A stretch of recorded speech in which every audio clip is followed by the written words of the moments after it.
আমরা আসছি কোরআনের শুধু কোরআন থেকে শুনবো, কিন্তু বাংলাদেশ সময় শোনার জন্য আমার লোক চলে যাচ্ছে। আরে ভাই, বাংলাদেশ সম্পর্কে আপনাকে জানা লাগবে না।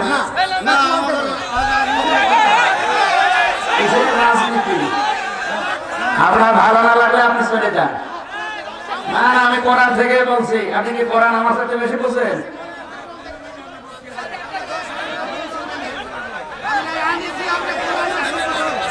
আপনারা আনতে বলেছে কে?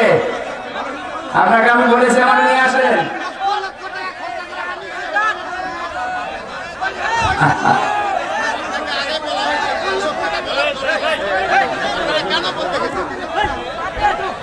আপনার কাছে কিছু জিজ্ঞাসা করে কথা বলা লাগবে আমার। এটা আগস্টের 5 তারিখের আগে পেয়েছে নাকি?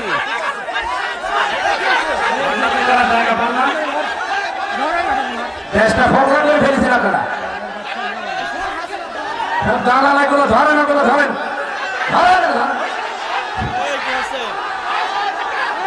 শয়তানি করার জায়গা পায় না। দেশটা শেষ করে দিয়েছে।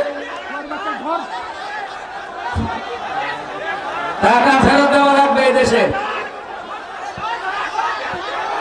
শয়তানি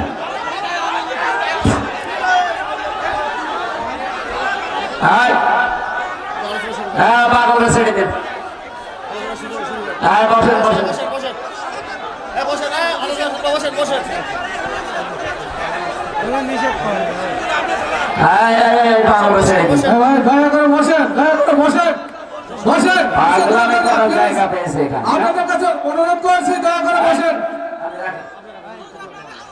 কিছুই হয়নি, কি হবে কি? এটা আগস্টের 5 তারিখে নেই, এখন ফেব্রুয়ারি চলছে। ভান্ডারে করার জায়গা পাও না। যেখানে বাধা পাবেন ওই জায়গায় একেবারে মাটির সাথে মিশিয়ে ফেলবেন। কোনো ছাড় নেই। আর কিসের ছাড়? দেওয়ালে পিঠ ঠেকে গেছে আমাদের। ওর তো আর ভিকটিম না। ওরা যদি 3 বছর ওইভাবে আয়না ঘরে রেখে দিত, ওই শয়তান টের পেত। খেয়ে না খেয়ে জীবনটা শেষ করে দিয়েছে আমার।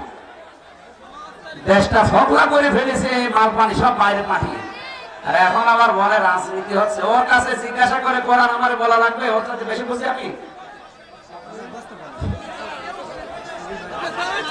আবার বলে টাকা খরচ করে। তো টাকার জন্য এসেছে মানুষ।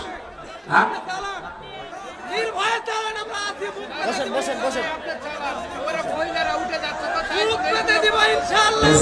মেয়েদের কি দরকার আমার এখানে?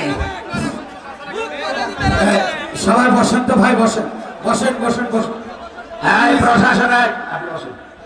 হ্যাঁ, প্রশাসনে যারা আছেন, পুলিশ ভাইরা, ওই পাগলকে ধরে নিয়ে এক জায়গায় বসিয়ে রাখেন।